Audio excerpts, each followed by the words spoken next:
So thank you all for joining us today. This is actually our second event with the staff members from the VPVA office on campus. That, of course, stands for Violence Prevention and Victim Assistance. And in the chat, you'll see that both Laura Luciano, our director, and Devin Rojas, the staff members from this office, are providing you with resource and contact information for their office and other confidential sources and helpful resources for you. And as I mentioned, this is the second event that we've had with VPVA, but it is our first in our brand new timely series called COVID Conversations. Earlier this summer, we were talking with our partners in VPVA, a group that we work with all the time, to discuss how COVID is changing some of the different issues that their office addresses. And two of those subjects have now turned into what we're calling these COVID Conversation series. And today we're going to be talking about how COVID is directly affecting rates and experiences in intimate partner violence. And so I am going to introduce to you Laura Luciano. As I mentioned, she is the director for VPVA, who is going to go ahead and take over, share her slides, and get us started. Hi, y'all. Thanks for joining us.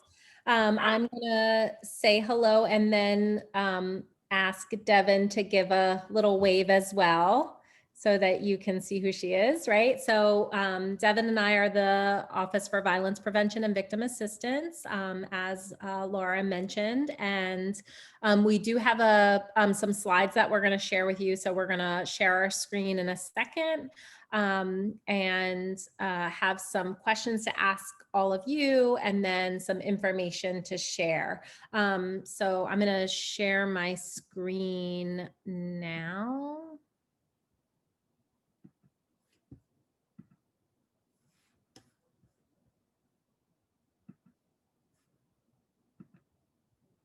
So y'all can see that? Awesome. So our presentation today is called the shadow pandemic. This is a term that's being used to talk about domestic violence that's happening in this time of COVID, in this time of this national pandemic. What we're seeing is increases, which we'll talk about, and domestic violence playing out a little bit differently. But before we get to that, we want to talk a little bit about what we already know, right? So give you an overview of domestic and dating violence. That's going to include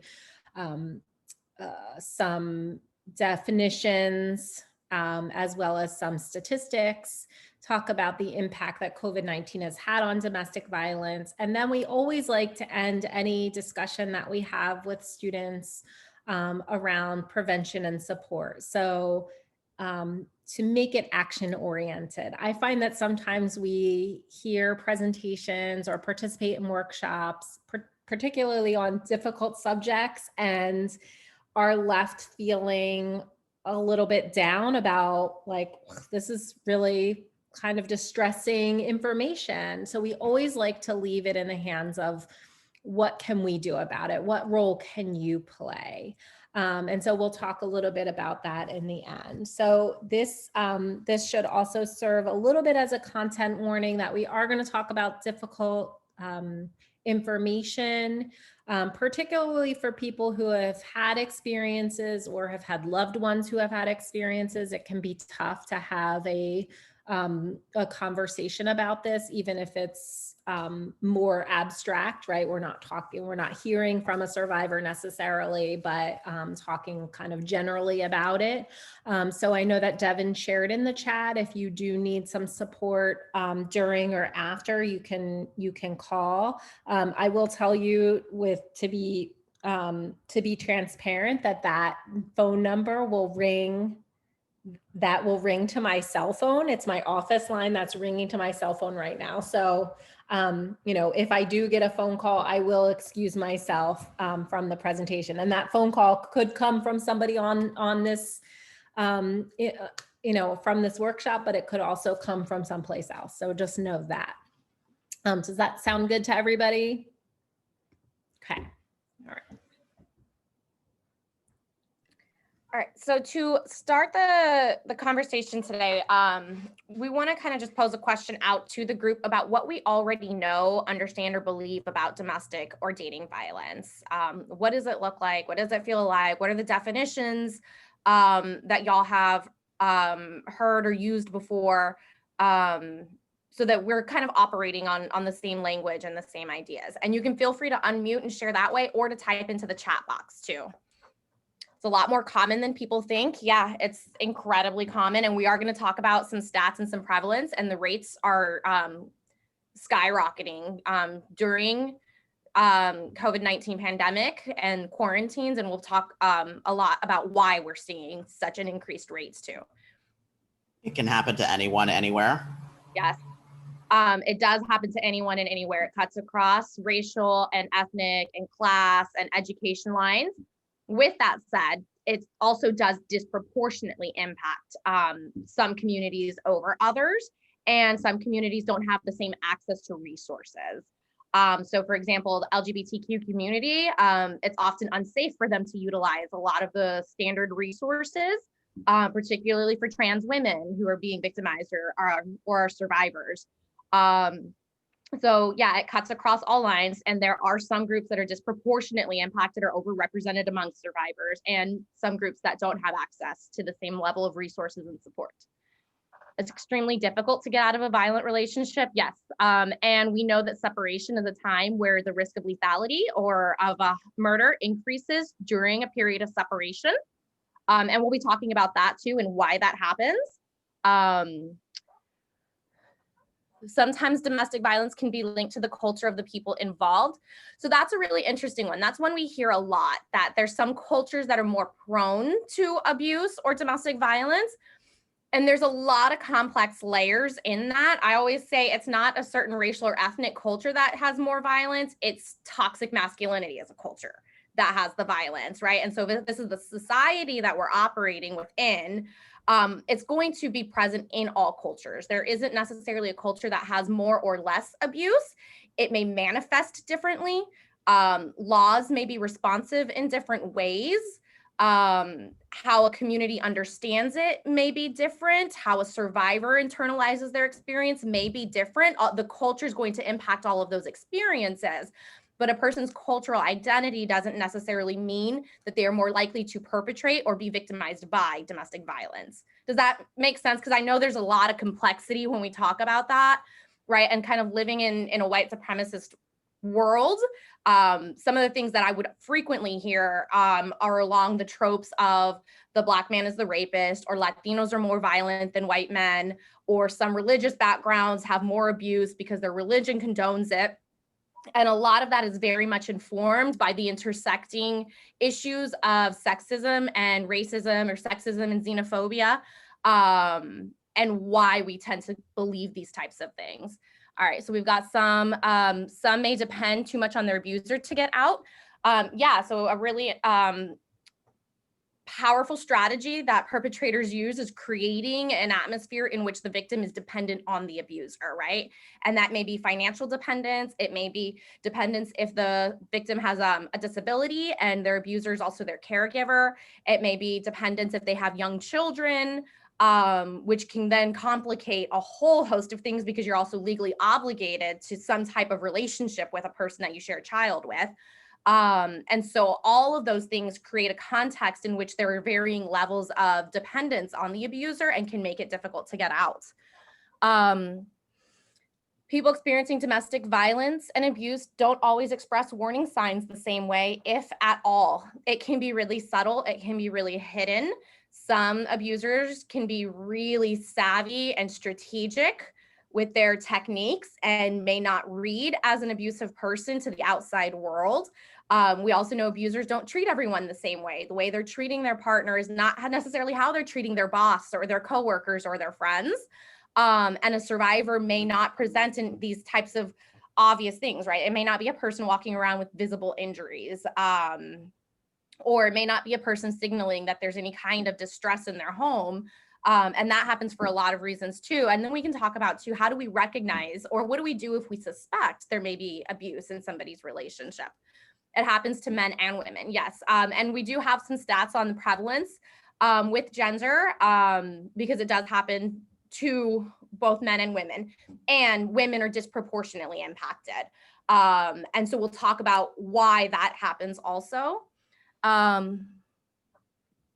Some people who experience domestic violence deny it's happening or try and justify, which may be one of the reasons it goes unreported. Yeah, they may not recognize that it's a crime. They may not believe that it's as bad. And we'll talk about like what that looks like. It can be part of a safety planning strategy to tell other people it's not as bad, because sometimes when systems get involved, it can increase the risk for the survivor.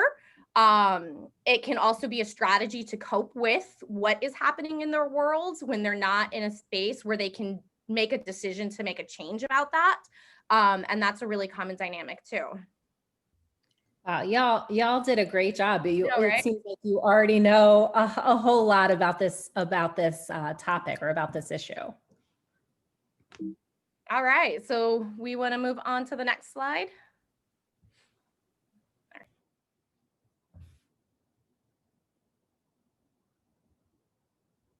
Is this one you or me? I can't remember. All right. Okay. So what is domestic violence? There's a lot of terms that get used for domestic violence: intimate partner violence, dating violence, relationship abuse, domestic abuse. I've even heard some people describe them as toxic relationships or unhealthy relationships when they're not comfortable with the terminology domestic violence. And in essence, it's a pattern of controlling or coercive behaviors, right? So we hear the words domestic violence and we might think it's a physical or sexual assault with an intimate relationship. And while that does happen, that's not the core definition of what we're talking about. It's a pattern of behavior in which one person was working to gain and maintain control in an intimate relationship through a variety of tactics. And this may include things like psychological abuse, name calling, the put downs, feeding on insecurities, those types of things. It may involve things like creating financial dependence on a person, not permitting a partner to work, interfering with their job, calling them while they're at work, harassing them, trying to get them fired. If they do work, making them turn over paychecks and not allowing them to have any kind of control or equal input into finances. Threatening behavior. It can be verbal threats of I'm going to X, Y, and Z, or it could be physically aggressive behavior, revving an engine and threatening to imply that you're going to run a person over, or hitting walls behind a person, threatening that you will hit the person next.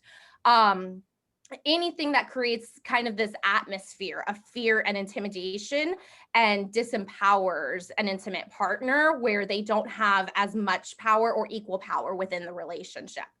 In New Jersey, this includes family violence, but roommates as well. So people who are living in the same home would fall under the definition of domestic violence in the state of New Jersey.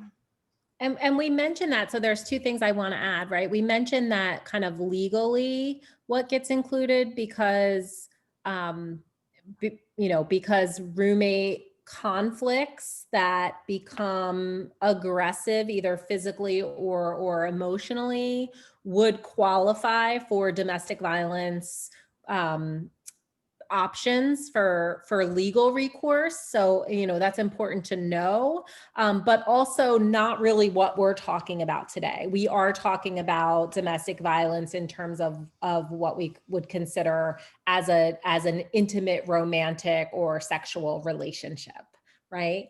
And Devin mentioned a lot of great examples of how we see domestic violence play out in a lot of different ways. When you think about how that might impact students, right? We see a partner trying to limit access to school-based programs. They might try to stop you from going to class, either physically or now even just like limiting someone's access to into the internet or to participating in online things like that. So, it plays out in a lot of different ways that are sometimes based on what's going on in that what's going on in that person's life. And then one thing within the definition is it includes ex-partners as well. And so if the people are no longer in a relationship, but these dynamics are still present, that still falls under the legal definition of domestic violence, which means people would still qualify for the same types of supports and resources and options that people involved in an active relationship would qualify for.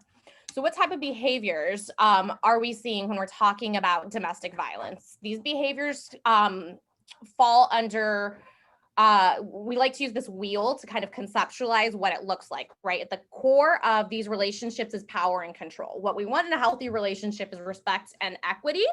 In a relationship where there's abuse, what we're seeing is this fight for power and control, and this strategy being used to gain power and control and then maintain it over a partner. And so around this wheel, these are like chunks of the pie, right? And some survivors will check all of these chunks of the pie. Some survivors might only experience one or two chunks of the pie. Some survivors may experience these things and never experience physical or sexual violence from their partner, depending on how the person's employing strategies and the dynamics of that particular relationship. So when we talk about abuse, we're looking at physical, emotional, verbal, sexual, financial violence, use of intimidation, and use of isolation strategies. And so I don't know if y'all can read it. If you look in there, right, it kind of goes with all of these different types of examples of the ways in which abusive behaviors manifest within a relationship. And then around that is physical and sexual violence. And the physical and sexual violence in an abusive relationship is a very intentional strategy used to enforce kind of this unwritten rule book being used in the context of this relationship. And if a person, quote, steps outside of that rule book, then the abusive partner will use other strategies, including possibility of physical or sexual violence, to enforce those rules, to, quote, teach the lesson, or to exert some form of power, control, and dominance over their partner to maintain that power dynamic within the relationship.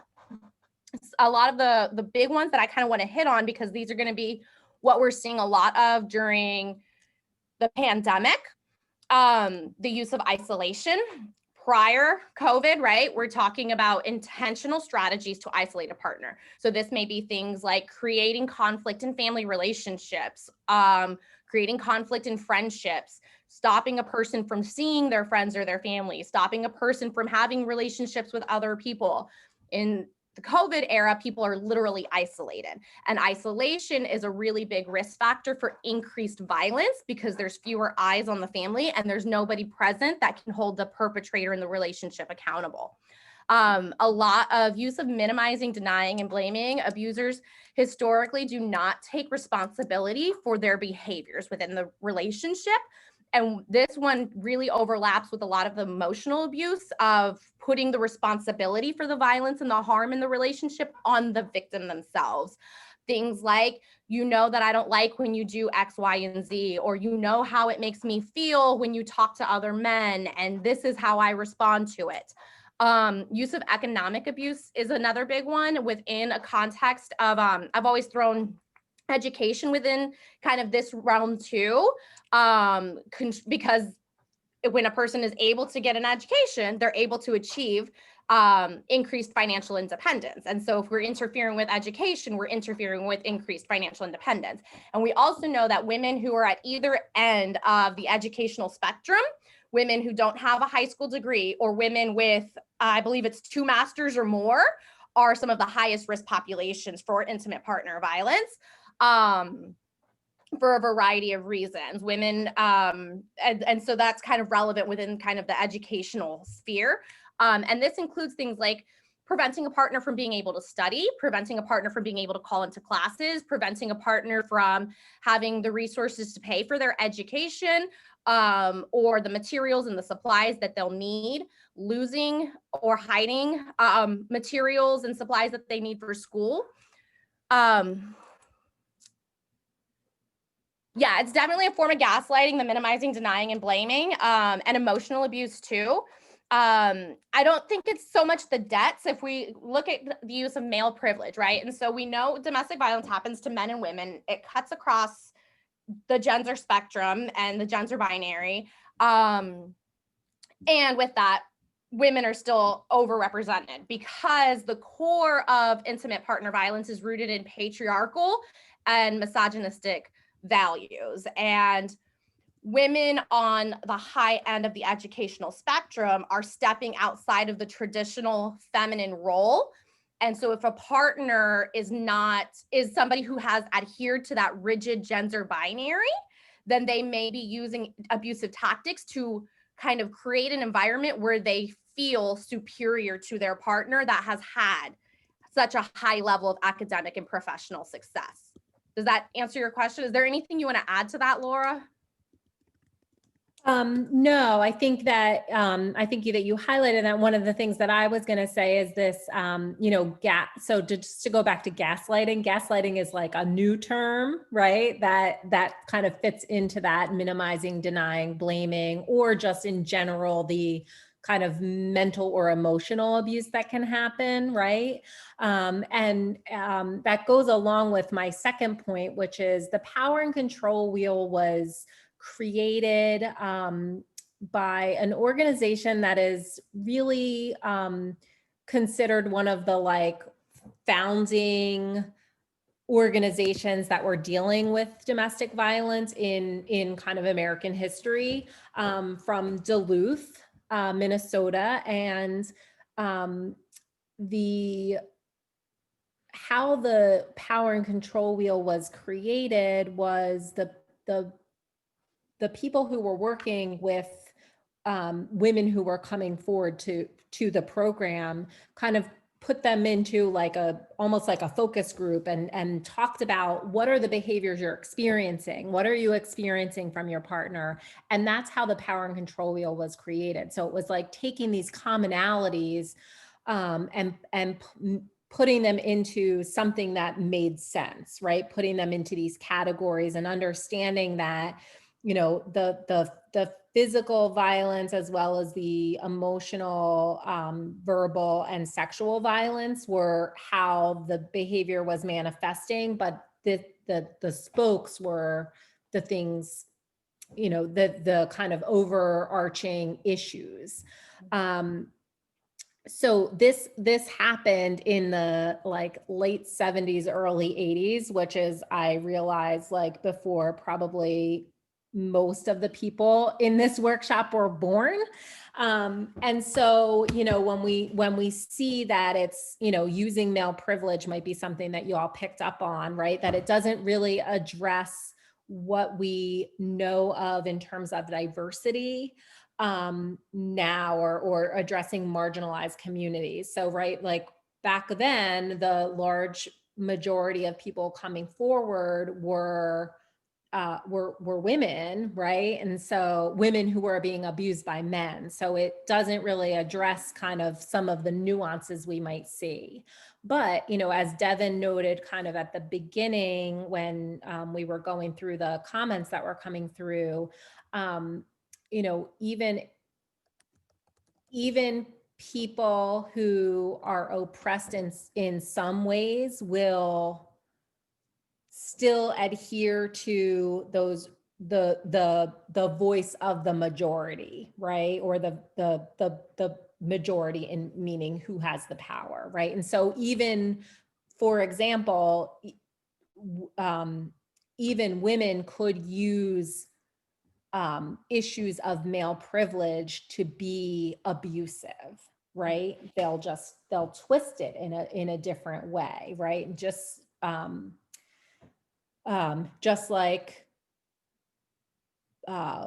Black people can use terminology or issues that come from white supremacy, right? Like that can still happen, even if the person isn't in a position of power in society, right? And so this is unfortunately, the power and control wheel really hasn't been updated. Like, they've created additional power and control wheels, which I don't know is the most helpful way to go about it, but the traditional power and control wheel hasn't been updated to reflect that. I hope that I explained that in the way that I intended to. Yeah. And when I've worked with survivors who don't fit kind of the demographic of who created the wheel, I put it in there with an asterisk, straight, cis, white, US born, English speaking women were the primary focus group of who created this wheel, right? And so where there's male privilege, you can use any form of privilege, right? And so I've worked with interracial couples where the person, where let's say the abuser was a white person and the victim was a person of color. I've seen the racial privilege and the racism being used as a strategy to employ violence. Immigration status and nativity privilege being used as another strategy, hiding passports, hiding green cards, denying a person access to being able to get residency or citizenship.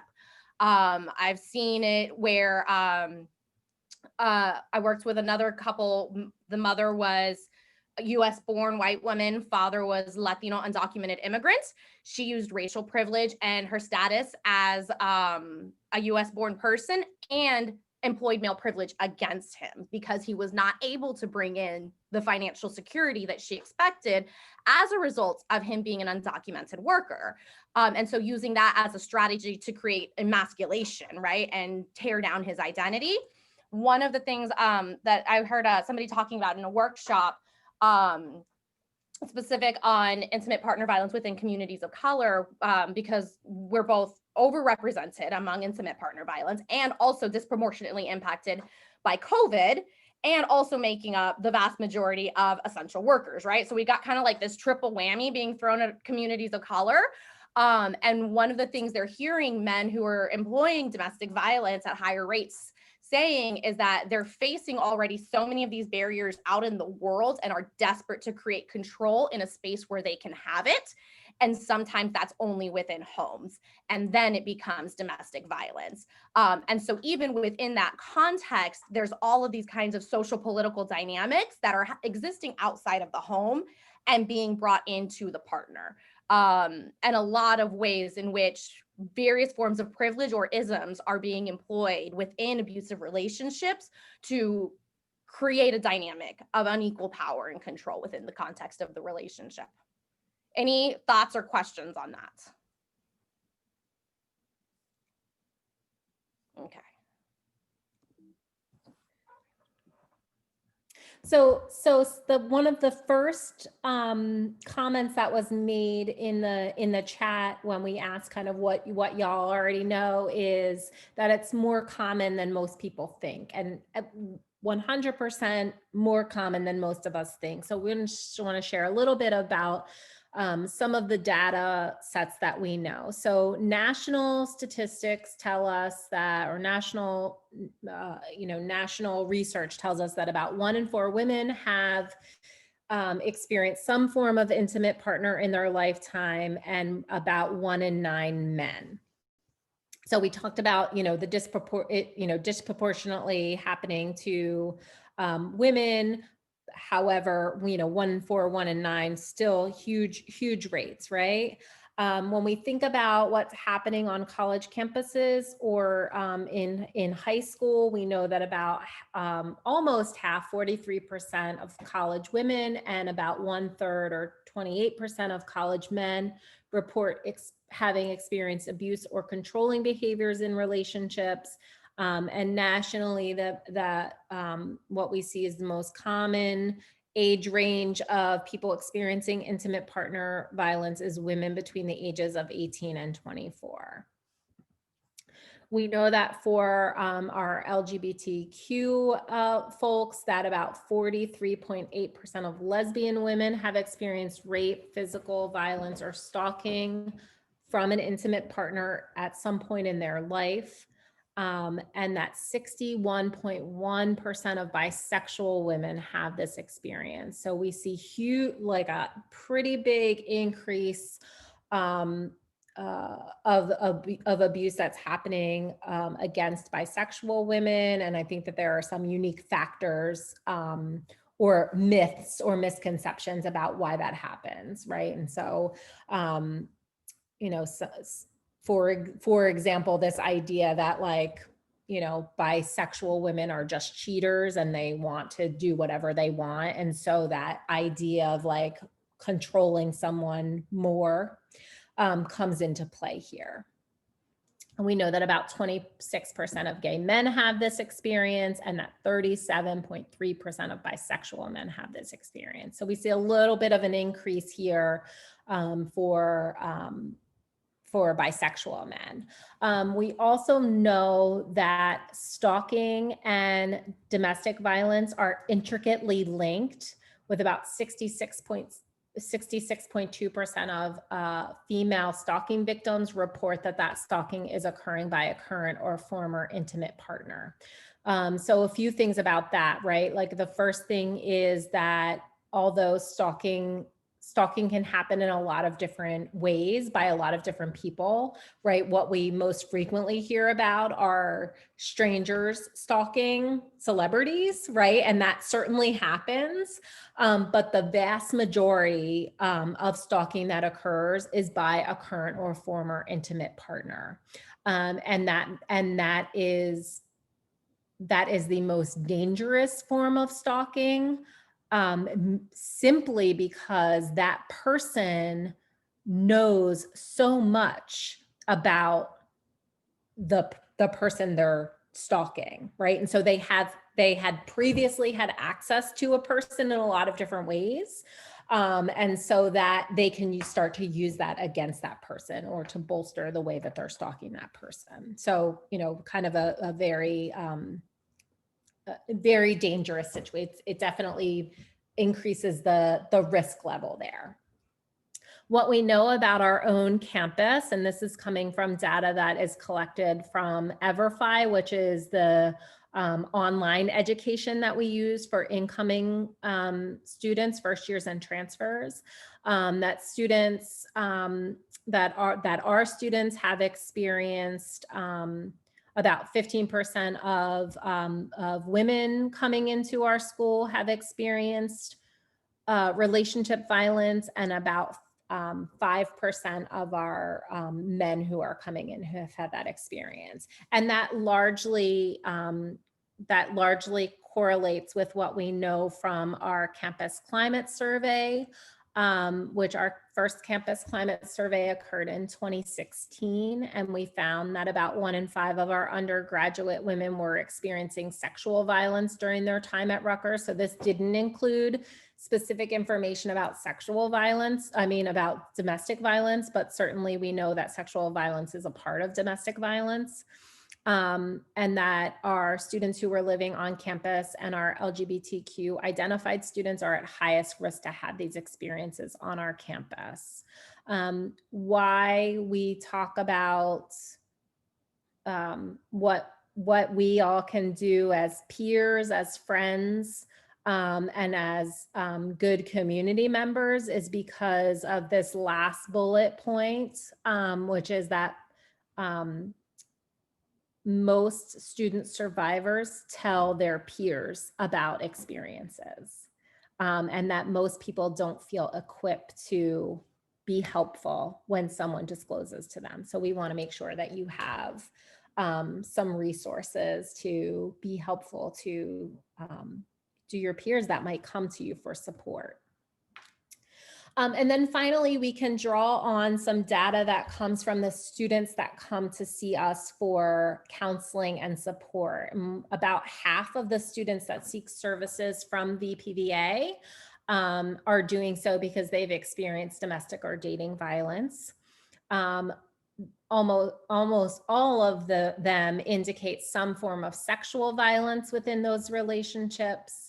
We also have other staff and faculty members come to us indicating that they've heard about unhealthy relationship behaviors from their students that maybe they don't necessarily classify. And I think this came up in the chat as well, that people don't necessarily call their experiences or label their experiences as domestic violence, but you know, these unhealthy or toxic relationships that are coming up in communication with professors and other staff.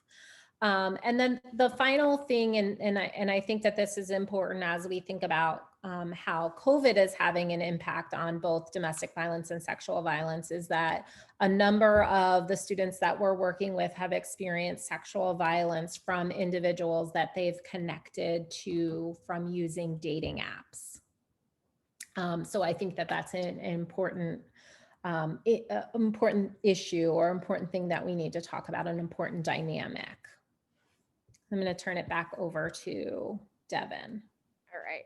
So other important factors, the cycle of violence is another one of the tools that was developed early in the research of this work, also based off of experiences and stories shared by survivors. I don't see it as commonly used as the power and control wheel, but I do like it because it provides kind of a framework of how it can present sometimes. It's important to note that not all survivors experience something like this or resonate with this, but basically what it says is that there's three phases within a relationship where there's domestic violence. And so there's the tension building, right? And this is kind of whatever it is that the perpetrator is upset about that's creating stress in the home environment. And survivors will often describe this feeling of walking on eggshells, of feeling fear or guilt for something they're not sure what they did, feeling like, I know there's a fight coming, something's going to happen. Then there's the explosion where an act of violence occurs. This may be a literal act of violence, a physical or a sexual assault. It could be verbal or a psychological assault on a person. And then there's a honeymoon phase where the perpetrator is essentially trying to clean up the mess. And this is where we also see it called the flowers and candy of the I'm sorry, I'll never do it again. I didn't mean that. It was a mistake. And false attempts to get help and stop the behavior. And in some relationships where there is this cycle, the tension and violence get longer and longer, and the honeymoon can get shorter and shorter. In some relationships, there is no honeymoon phase. There may just be tension, violence, tension, violence. One of the things that I like this particular model for is that it helps to explain why we sometimes see situations where the victim appears to have provoked or instigated the assault from the perpetrator. This is something I would hear a lot from fellow professionals who didn't work in domestic violence of, is she actually afraid of him if she provoked a fight knowing he would assault her? And what we hear victims say is that I knew it was coming and I wanted to have a sense of control over when it would happen. This was really common with survivors who had small children, for example. I worked with a woman who would try to get that violence phase done before her kids got home from school so that they didn't witness their father assaulting her. And they could move into the next phase. It creates a sense of control over the when, the where, and the how bad is it going to be, because they know it's going to happen. It's a matter of when, where, and how bad it's going to be.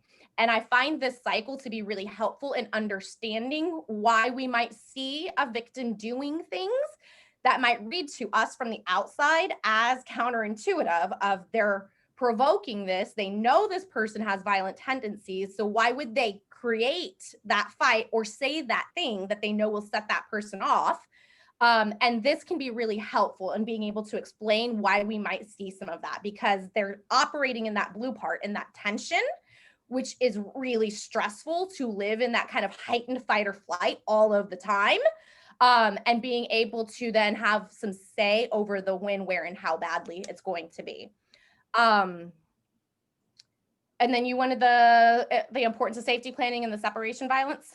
Yeah, there's another slide for that. So the other thing I want to mention about the cycle of violence is, in addition to the things that Devin noted, one of the other things that I think the cycle of violence is good at explaining is that often victim blaming sentiment we hear of, why do they stay? Mm-hmm. Right. And so, honestly, sometimes we see survivors come forward after the honeymoon, which is often also called the recapture or the calm phase. But we see people come come in for services after that, or go for law enforcement help or civil restitution after that, when the act of violence is a little ways away, right? Because they know the tension is going to start building again, right? And so we can see how, you know, when you've had, even we can even boil this down to like having an argument or a disagreement with your partner, and then knowing that you're going to make up, and it's going to be like, there's going to be a good thing that happens, right? And so you know, that's part of what we see as well. People get sucked into, one of the barriers is getting sucked into, well, things are about to get good, and these are going to be the things that I remember about why I love this person, or why I still want to be with this person, right? And so it's really challenging. So one of the things that's super important for anybody in a situation is safety planning. Safety planning is an individualized plan, which means that it looks different for everyone, but it's basically a plan that gets put in place, it's a process that someone goes through to come up with some risk reduction strategies. So safety planning doesn't stop violence from happening, but it minimizes the risk. And there is a specific process to go through with a survivor for a safety plan, what I call plan A and plan B. A plan A is, I'm in the relationship, so how can I minimize my risk while I'm in the relationship? And then plan B is, what do I need to put in place if I need to leave the relationship? And so, you know, oftentimes what I hear from people, from friends or loved ones of a victim or survivor is, I'm just going to tell them to leave. And I want to really stress that it's super important that someone has a safety plan in place before they end an abusive relationship. Because when a victim leaves a relationship, that is the time that it is most dangerous from them. So when we think about this idea of power and control, when the abuser has lost power and control over that person because they've decided to leave the relationship, they will then increase their tactics to try to gain that control back. And so we often see, this is where we see homicides happen. This is where we see increased physical violence happen, increased stalking happening. This is where we see what many of us call revenge porn happening, because that person has left and that abuser is losing control. So it's super important that there is a safety plan in place for a person before they leave. Safety planning can be done with an advocate, both at VPVA, if the person is a student at the university, or by the community agencies that exist that focus on domestic violence survivor support. So, you know, if you have a friend or a loved one that's going through this, it's really important that they know how to do safety planning. There's also a lot of tools online, but I always recommend talking to a professional, because we sometimes think about things, you know, the things that are online are general. And when you talk with an advocate, we can really focus on specifics based on that person's life and experiences.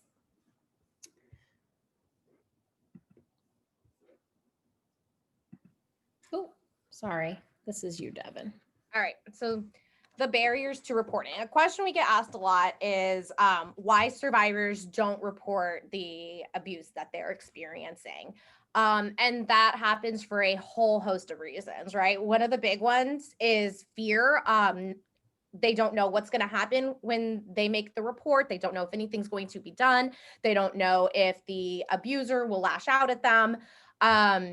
There's also fear of any kind of consequences on themselves. I've worked with many survivors who, when they have attempted to file a police report, have been arrested themselves or have been charged with domestic violence themselves.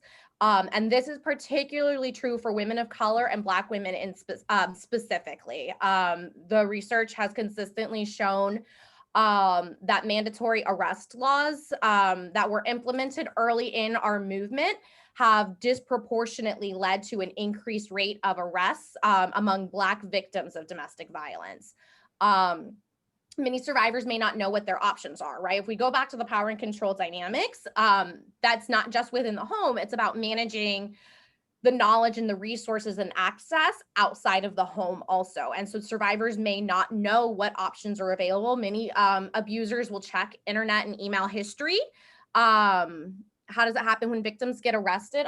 That's a good question. Okay, so mandatory arrest laws are laws that state when law enforcement show up to a domestic violence call, if a person has an injury, in essence, the other person gets arrested. What it doesn't grasp is the full course of control tactics and dynamics of abuse, right? And so if they see a scratch on the face and they know that she's the one who put the scratch there, and she doesn't have any injuries, then they're going to arrest her for an assault.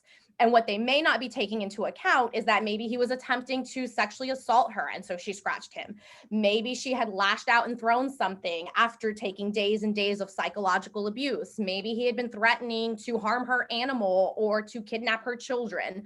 And so they're not looking at necessarily those dynamics. It's also really common that both of them will get arrested for mutual domestic violence or a mutual assault, because again, they're not looking at the coercive of control tactics.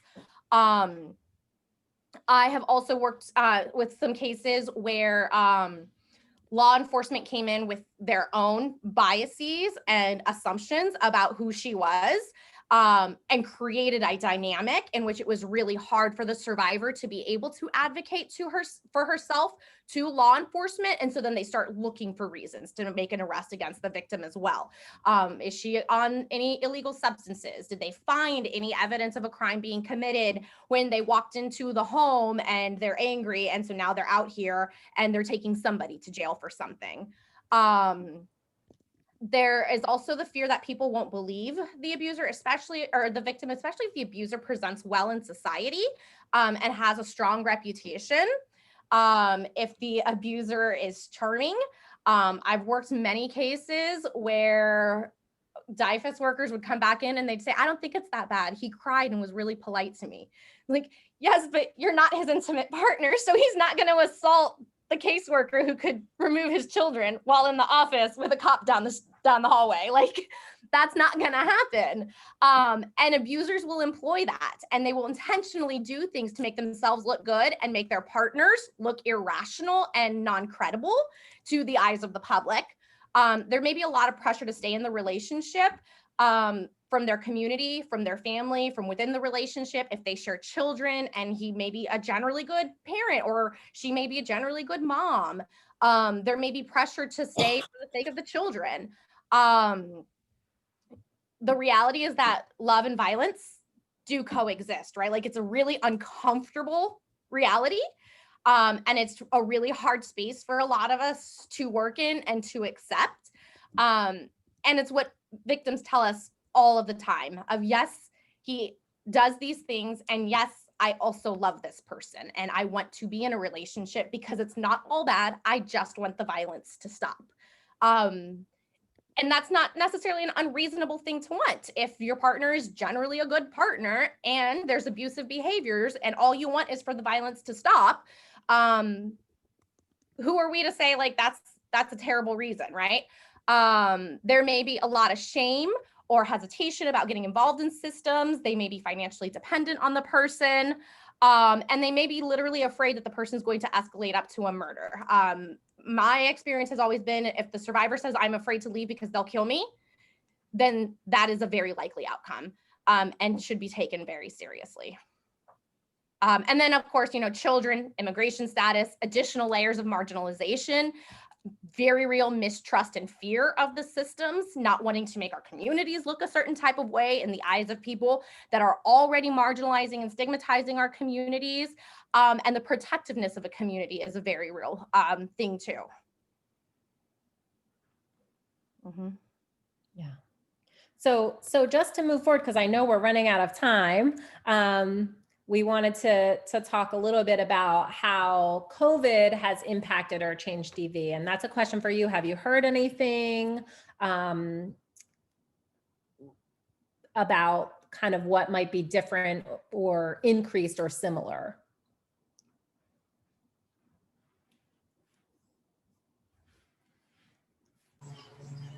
Because of the isolation and abusive couples being required to be around each other more often than they would normally be. The exacerbation of violence has increased because now the violence is kind of the only outlet to do stuff in the home, really. So, Yeah. Yeah. Yeah, people have lost their escape routes, or just I don't know what word I'm looking for, when like the break in, I get to go to my office and interact with other people, and I get to, I get to be away from it a little while. Yeah. And Susanna in the chat had mentioned that you've seen some things about people trying to implement different signals. Yeah, I saw something on TikTok.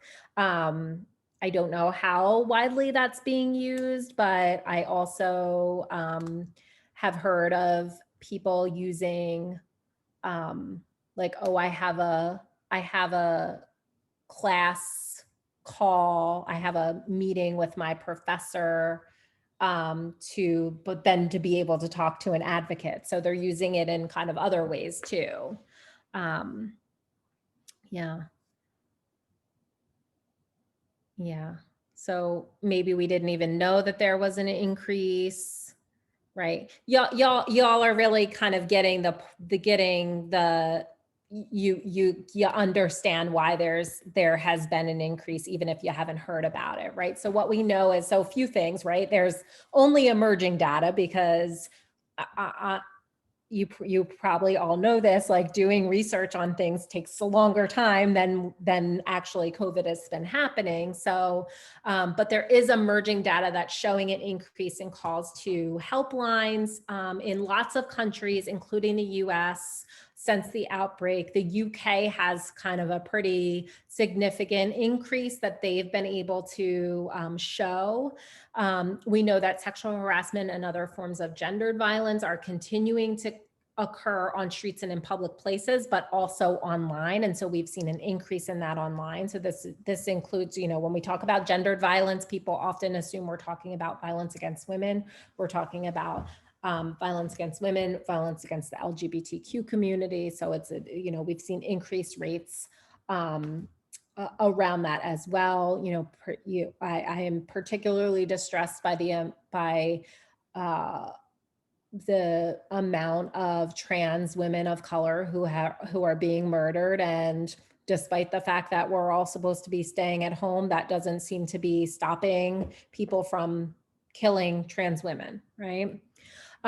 We also know that survivors have limited information about or awareness about the services that are available, and that in some cases, services have been diminished because of the stay-at-homes, because of diverted funding, because of issues surrounding COVID, like having to have maybe potentially less people in a shelter because of the need to socially be distanced and things like that. So I think we talked about most of these, the security, the financial, and the health concerns that have become increased stressors. The national tensions that are occurring around the election, around racial injustice. And, I think Devin kind of highlighted that when you're feeling stressed about other things in your life, and the way that you eliminate that stress or manage that stress is to be abusive to your partner, that might be happening more because there is more stress.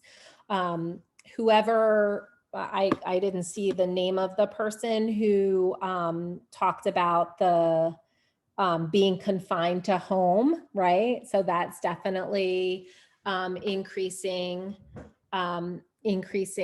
acts of violence, and also the isolation that's happening, that physical isolation. So before, as I mentioned, where a survivor might be able to find some relief from going to work or still being able to go out with friends or to communicate with other people, that's happening less and less.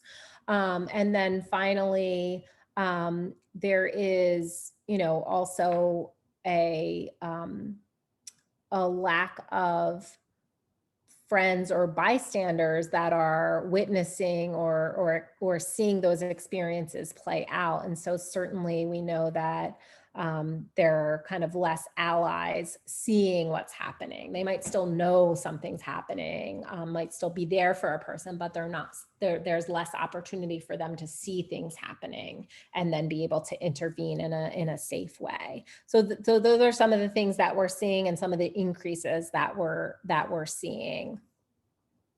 We are going to, I think this is you, Devin.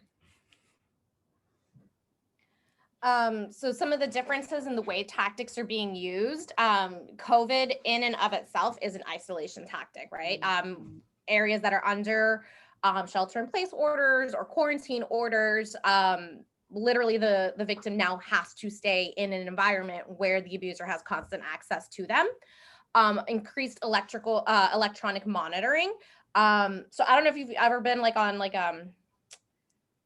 a domestic violence website, like they have those little exit here if you're unsafe, right? Because abusive partners monitor the electronic use of their victims. And so this can be things like monitoring text messages and phone calls and email history and social media use and literally looking through their internet history and all of these kinds of things. And with everything having to happen through electronic communication, there's going to be an increased monitoring of that type of electronic communication, where a victim may have been able to go into an office and talk to somebody about what they're experiencing. Now with everything being virtual, we don't know who's sitting on the other end of that screen, and what kind of nonverbals are being given to the victim to control what they say and how they say things.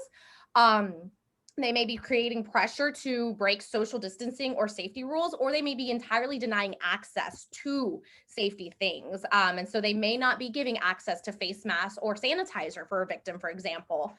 And then increased intimidation and financial control, because there is incredible financial stress. People may be losing their jobs.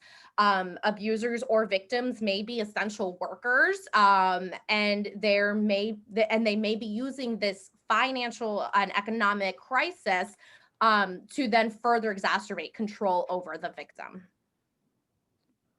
Anything you want to add there? No, just that I know that we are out of time. So I just want to say a few things. We will share these last few slides with you all so that you can have them, since we're not going to get to kind of really talk about them. But I do want to just go to kind of what you can do, which is practicing bystander strategies. And I would love to have more time to talk about bystander strategies in the time of COVID, but kind of still employing those strategies that exist, but using them online. And then what else you can do is, if you do have someone that comes to you, know what the resources are, check in and maintain those relationships. Abuse really thrives on isolation.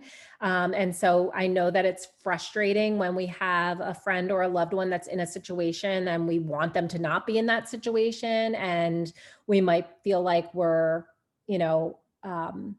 they're not listening to us, right? And we just care about them. And so we might start to drift away from them out of frustration. And I would encourage you to maintain those relationships, because the abuser is banking on the fact that we all will lose interest in having a relationship with this person, right? And then you can use your social media for good, right? A lot of us are communicating via social media, and this is a way that you can use your social media for good. What I mean by that is sharing or reposting things, reposting resources that exist, reposting interesting information that exists. If you don't already follow VPVA on Instagram, you can follow us. We are often posting things and reposting. And then the last thing that I just wanted to mention before we end, some of you may have already heard about this, but we are doing our second I Speak survey, which is a confidential survey. This time we are looking at sexual violence and dating violence. So the first one in 2016 happened. We didn't look at dating violence, but this time we are. It launched just on Tuesday and is open through November 16th. So you have 4 weeks to participate. However, there are cash prizes for people who participate earlier on. So today we are raffling off $250 to one person who completes the survey today. So there's a chance to win money throughout this week. And then every person who takes the survey will be entered to win a $25 Amazon gift card. And we're giving 10 of those away. So it takes about 15 minutes to complete the survey. As honors students, you will also get credit. Laura, remind me what the credit is. I can't remember. I'm sorry. That's okay. For a campus activity. So this is counting as a reminder as your honors event. And should you complete the I Speak survey, we're just asking for students to snap a picture of their completion at the end, since it is confidential. And I don't believe that there's any student data attached to it, although there may be, since there's prizes awarded. But in any case, we don't need any information from your survey, just simply, you taking a screenshot of something that says like, I completed it, and that will count for us. Great. Yeah. So I know there's a question in the chat. If you can hang back for a second as everybody else leaves, because I want to understand a little bit more about your question before I can feel like I can answer it accurately. So yeah. And with that in mind, I'm going to go ahead and end the recording so that if anybody does have any questions that they don't want recorded, we can do that. Students feel free to hang around if you have the time to chat with Laura and Devin. And just before I stop, I just want to thank all of you guys for your participation. A very active chat, lots of really great questions. And, we love seeing your faces, and this is the best time to connect with you all. So we're really happy that you're here. So I'm going to go ahead and stop. We ran out of time.